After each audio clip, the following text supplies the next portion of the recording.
Good evening, class. My name is Jordan Gledhill, and tonight I will be arguing that addiction is a disease and not simply a result of weak willpower. Now, very recently, I was watching a documentary about the late MLB Hall of Fame pitcher Roy Halladay. Now, toward the end of his major league career, a Hall of Fame career, keep in mind, Halladay battled a prescription opioid addiction after continuously taking the pills to numb the back pain he dealt with while he was pitching. Even after his career ended, Halladay's body and mind was still dependent on the drugs as he functioned day in and day out. So what did I learn from this documentary? Well, first of all, Halladay, during his career as a baseball player, was dominant. He went out there and he was fearless, and he pounded the strike zone and just absolutely conquered the hitters that he faced. He even threw a perfect game back in 2010. But we soon found out that Halladay was not able to conquer his addiction very easily. It was tough. If he was able to conquer it with simple willpower, I feel like he would have done it pretty early on. Now, a similar situation could be said about a close family member of mine who was pretty much a self-made success. He grew up in high school. He earned a full ride to Michigan State to run track and field. And then when he graduated college, he kind of built his way up, built his name up and worked his way up the corporate ladder, and he's been very successful since. And even he had some addiction problems a few years back that he couldn't conquer. This is also a man who conquered the day in and day out processes of life very well throughout his young life, and he got caught up in an addiction and just couldn't handle it. So I think from these two situations, I learned the power of addiction and what it can do to people, and that it really isn't just willpower. And I think people are going to distinguish addiction from other diseases because there is kind of the choice aspect to it. Now, yes, choice is definitely a factor of an addiction, but it doesn't really go into the effects of making that choice continually, is how I would put it. Now, I'm not going to try to define addiction as a disease from a scientific standpoint, because that's really tough to do. I think, Jackie Leach Scully argued very well in what is disease, his publication, that diseases are context dependent. What counts as a disease really changes over the course of history as the expectations for health change. So I'm not going to try to argue for addiction as a disease from a scientific standpoint. I'm going to argue it from a social standpoint and help change the way that a society looks at it. So I value people looking at addicts with empathy rather than judgment. I value society as a whole looking towards rehabilitation options over simple judgment or viewing punishment as the logical solution. I'm not trying to make excuse for addicts. I mean, choice is definitely a factor.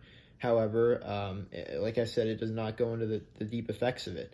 Now, addiction is like a disease because it's caused by an aggregate of behavioral, environmental, and psychological factors. Now, according to Dr. Nola Volkow, the director of the National Institute of Drug Abuse, prior to the 1930s, when scientists began studying addiction, people commonly viewed addicts as morally flawed and lacking willpower.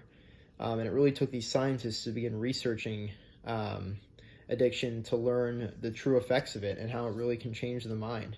And before this, there was really an emphasis on punishment rather than prevention and treatment. The fact that we have to go a step further with addiction, and the fact that there needs to be prevention and treatment exercises that need to be done, I think distinguish it from other things that involve willpower. I think you use stealing as an example. I think that's a crime that is just punishable. There's really no preventment or treatment options for that action.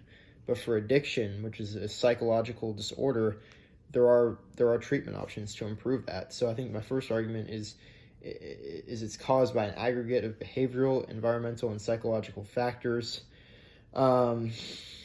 There's a study done by Prescott and Kendler in an article called Genetic and Environmental Contributions to Alcohol Abuse and Dependence in a Population-Based Sample of Male Twins, where they did a study on a bunch of twins and learn that genetic factors played a major role in the development of alcoholism among the males with similar um, among male twins, and found that that people are predisposed to alcohol addiction, um, just like people would be predisposed to a heart disease. Um, and environmental factors can also lead to a disease, and it can lead to an alcohol addiction too. Whether that be, it could be negative urgency, which, people who have high negative urgency have a tendency to act rationally when experiencing negative emotions, which can be a result of societal stress, people succumbing to the stress, and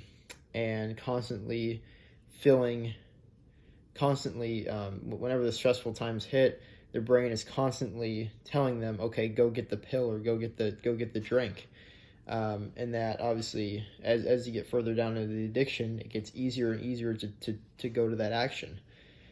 So once someone falls into that cycle, they begin to tamper with the way the nerve cells in the brain receive, send, and process the information, according to teens.drugabuse.gov. My second point, like other diseases, it changes the way the brain and body function.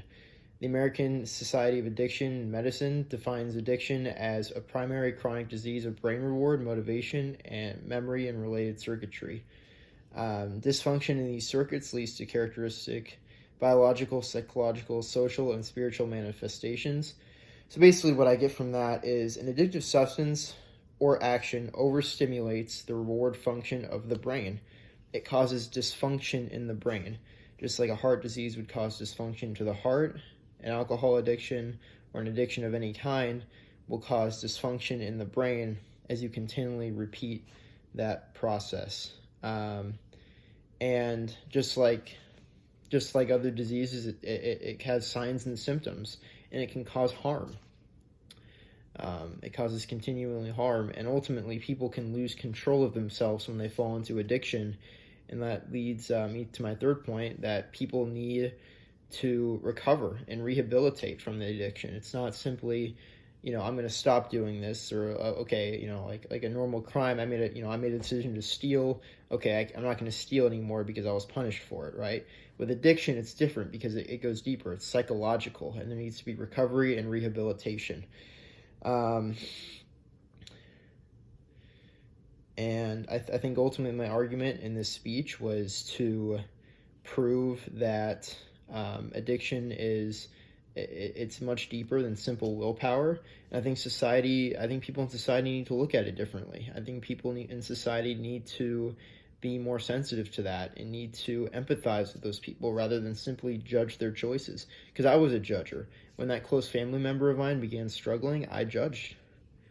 I was like, why are you doing this? You're ruining your life. You're smart enough to build up your brand over the course of many years, and now you're going to ruin it. But it's not that simple. And I think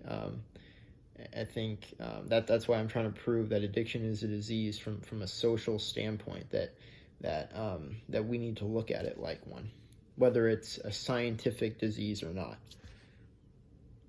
Thank you.